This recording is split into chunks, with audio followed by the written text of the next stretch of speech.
delighted to have you join us and to be working with you. I'm also really delighted actually to be introducing Professor Banji Akintoye. I'm going to unmute him just to make sure that he is actually here. What is so special about the Yoruba World Congress that we're welcoming in today is that in many ways it's a new initiative. There's been a movement for the self-determination of the Yoruba people for many, many years, but just recently this World Congress met and formed around the leadership of Professor Akintoye, and it seeks to represent all of the people of Yoruba with a very diverse membership within the Yoruba people. And for us, it's just wonderful to see a movement being developed like the World Yoruba Congress under the leadership of Professor Akintoye, who is really a very well regarded and highly known person within his community. And so I'm just delighted to have you join us and to join the UNPO. So the floor is over to you, sir.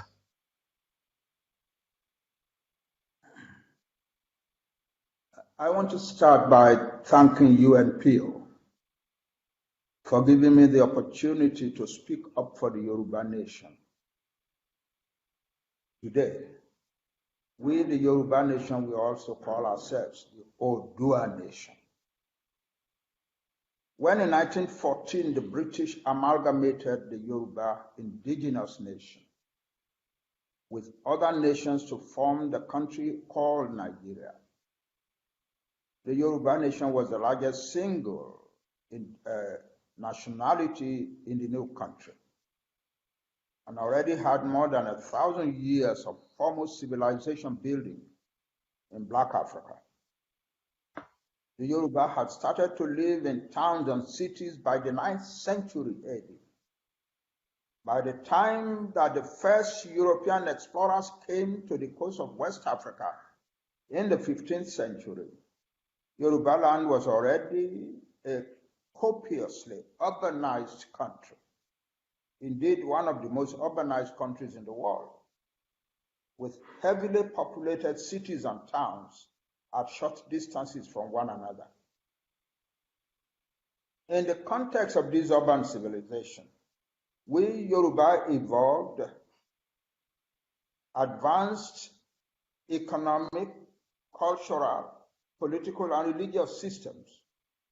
Earliest European explorers and traders along the West African coast from the late 15th century found the influence of Yoruba civilization and Yoruba diaspora trading colonies among many West African peoples, and the Yoruba language as a language of commerce among many different peoples. With the coming of Christian evangelism and Western education in the mid-19th century, Yoruba urban civilization immediately enabled Yoruba land to benefit more than other parts of Black Africa. By the 1860s, we Yoruba were already producing a class of university graduates and educated professionals. The first newspaper in Black Africa was published in the Yoruba city of Abeokuta in 1859, and other newspapers were soon published in other Yoruba cities. For much of the rest of Black Africa, schools did not come until after 1900, by which time some Yoruba families were already producing their third generation of university graduates. At the amalgamation in 1914, the Yoruba were the only educated nation in the new country of Nigeria. From 1952 to 1962, under a limited self-government arrangement and federal constitution, which the British granted to Nigeria, the Yoruba nation proceeded to make the mostly Yoruba western region of Nigeria the pace setter in Nigeria and even in Africa in virtually all aspects of development and modernization. But the Nigerian environment has consistently been hazardous to the Yoruba Nation. From the beginning, the British colonial rulers feared the considerably educated and culturally sophisticated Yoruba and proceeded to do everything to limit their influence in Nigeria. From the British, the tradition passed on to the non-Yoruba peoples of Nigeria that the Yoruba needed to be stopped and, quote, to stop the Yorubas, unquote, became the constant purpose of Nigeria. At Nigeria's independence in 1960, the British manipulated everything to impose the Hausa Fulani of northern Nigeria as the dominant group over the Nigerian federal government and to exclude the Yoruba leadership from the federal government. The British regarded the mostly uneducated Hausa Fulani, particularly the Fulani, as, quote, the friendly people, unquote, under whom British influence will continue to be strong in independent Nigeria. In 1962, less than 2 years into Nigeria's independence, the anti-Yoruba hostility finally produced a covert operation by the federal government of Nigeria, assisted by the British from the sidelines, to destabilize the predominantly Yoruba Western region. The covert operation succeeded in splitting the reputedly disciplined Yoruba political leadership of the Western region, and the federal government immediately rushed in, declared that law and order had broken down in the Western region, suspended the region's elected government, imposed a hand-picked sole administrator on the region, and imprisoned the topmost Yoruba leader. Finally, the federal government chose a faction of the disgraced Yoruba leadership as federal allies and proceeded to give them the legitimacy by blatantly rigging the regional election of 1965 for them in their favor. At that point, Yoruba youths of the Western region revolted, and they kept on stubbornly fighting the authorities until law and order totally collapsed in the Western region, and until the whole of Nigeria became profoundly destabilized. In January 1966, the Nigerian military, very displeased with the way the Western region was being handled, overthrew the governments of the Federation. For 3 decades after that, until 1999, Nigeria reeled in a dark and darkening cloud under military dictatorships. All the military coups, all the military dictatorships from 1966, July, until 1999, were led by military officers from northern Nigeria. This was so because the northern political elite, whom the British had manipulated into dominance over Nigeria at independence, had used their control of federal power to ensure a dominant number of northern officers in the military ranks. Under the successive military dictatorships, Nigeria descended deeper and deeper into crookedness, insensitive governance, rampant corruption, impunity, government effort to impose a religion, religious and inter-ethnic violence, insecurity, grossly poor and incompetent management of the economy, and hopeless poverty. The military dictatorships destroyed the essence of federalism, grabbed all power and all resource control into the hands of the federal government, turned the state governments of the Federation into helpless dependents on federal handouts, and thus destroyed the spirit of development and enterprise in all parts of Nigeria. Today, Nigeria is known as the #1 home of extreme poverty in the world.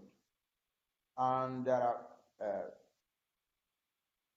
predictions that in a few years, as much as 50% of all the most desperately poor people in the world will be Nigerians.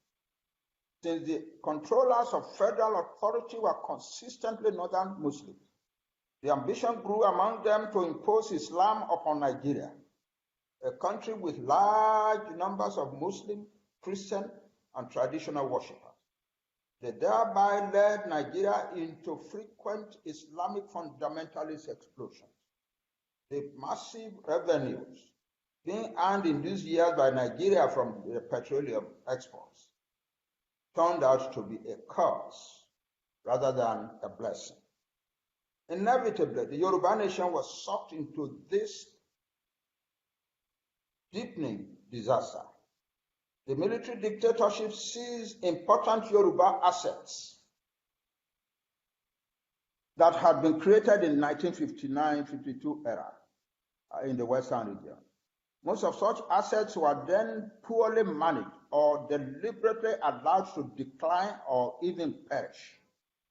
Deepening poverty became the lot of the Yoruba nation in Nigeria. Also, Yoruba political leadership increasingly fell for most of the insensitive governance and public corruption characteristic of Nigeria. In these circumstances, the Yoruba people have progressively lost the enterprising spirit and the spirit of service to society for which their nation has been known throughout its long history. The quality of Yoruba education has been destroyed. Yoruba language has declined and now faces the threat of extinction. To destroy Yoruba knowledge of and pride in their history, Nigeria's federal military government prohibited the teaching of history in schools. Yoruba rulers have neglected agriculture until farming came to have among them the image of an occupation fit only for the aged, the poor, and the illiterate, and until Yoruba land came to depend mostly on food importations.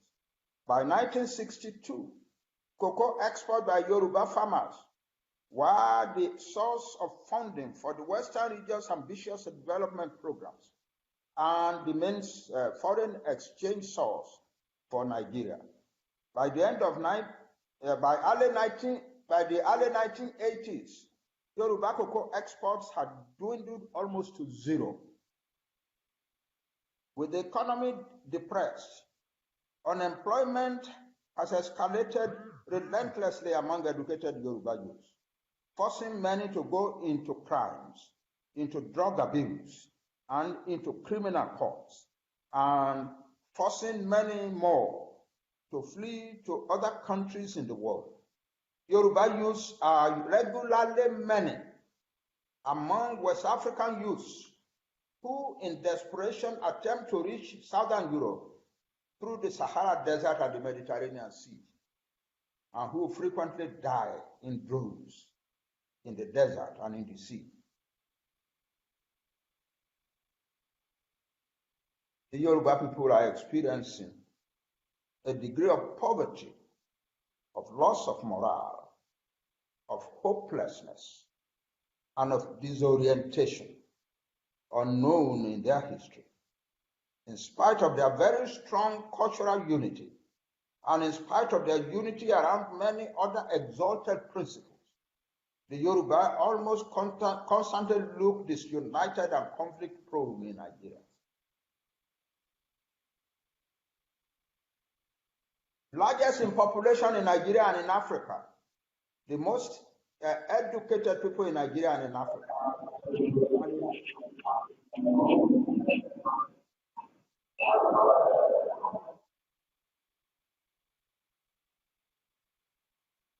And a nation with a very large diaspora in most countries of the world.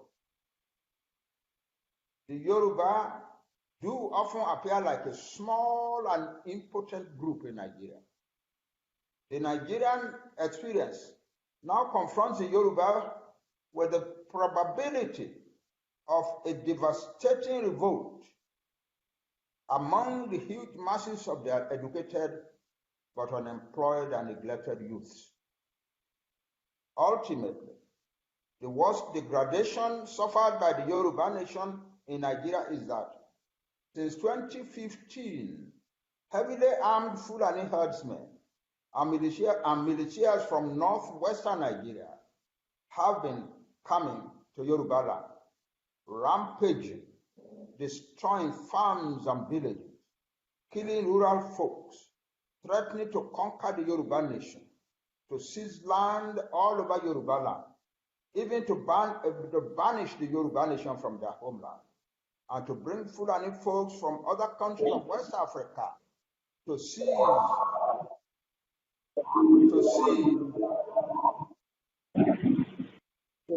and possess land in Yoruba land. Many Yoruba people have been forced to abandon farming altogether, and the rampages are putting unbelievable pressure on the already weakened Yoruba economy in general.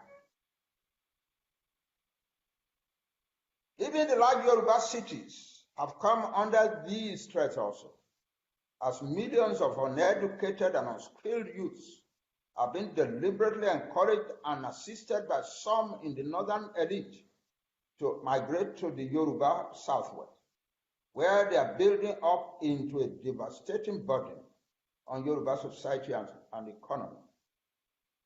Countless Yoruba patriots and civil organizations and the patriots and organizations of most other Nigerian peoples have bravely agitated for decades for a return to a truly federal system. But the people who control the central government have stubbornly employed the central government's power to prevent such restructuring. The horrific conditions of Nigeria are intensifying abominably. Human blood is flowing increasingly across the face of Nigeria. United Nations and other international agencies and countless informed Nigerians are loudly predicting Nigeria's imminent descent into famine and starvation, insupportable weight of foreign debt, total economic collapse, and even an apocalyptic implosion, which could spew ruin and human suffering over most of West Africa. Most of Yoruba people have now given up on the agitation for restructuring and have moved to the position that the Nigerian situation should be sorted out by peaceful and friendly negotiations, which will enable the Yoruba Nation, as well as other nations that so choose, to retrieve their self-determination and to pursue in their own way their political, economic, and cultural stabilization, progress, and prosperity. The Yoruba World Congress, which I have the honor to lead, and which consists of thousands of Yoruba men and women at home in Nigeria and in the Yoruba diaspora in most countries of the world, has stepped boldly forward to motivate the Yoruba people to defend their homeland and to prepare themselves for the accomplishment of their nation's ultimate goal of self-determination and prosperity.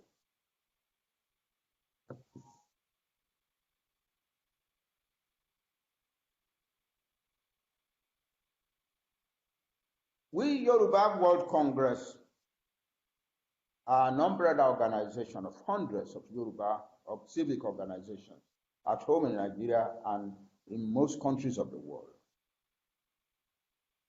We are working to empower our Yoruba youth to turn to productive enterprises and to begin to transform their lives. We are working with competent scholars of language to revive the Yoruba language. We are engaging in occasional schools aimed at regenerating Yoruba civility and common spirit and community spirit. Some of our related organizations are beginning to plan a Yoruba referendum. Though our Yoruba Congress is less, Yoruba World Congress is less than 1 year old,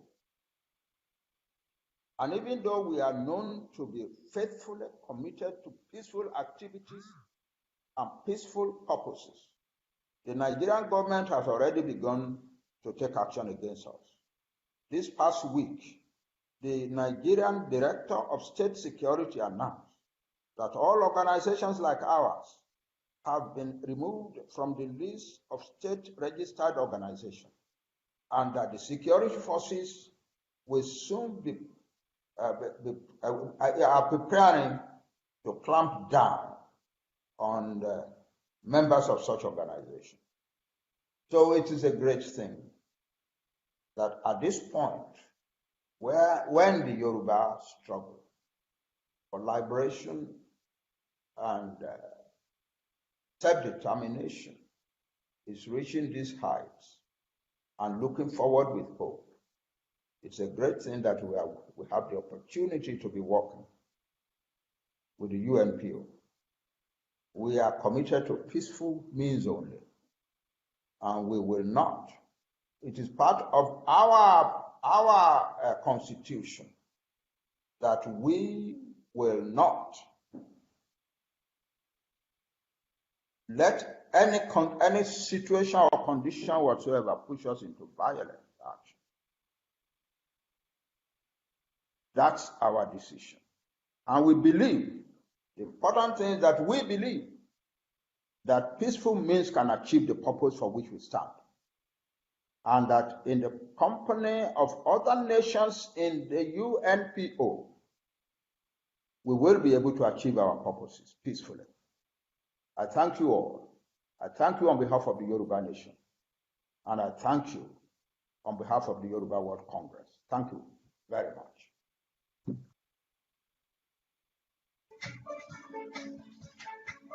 Thank you very much. Thank you very much, sir. I think it was very good. And then Ralph, who's the next speaker?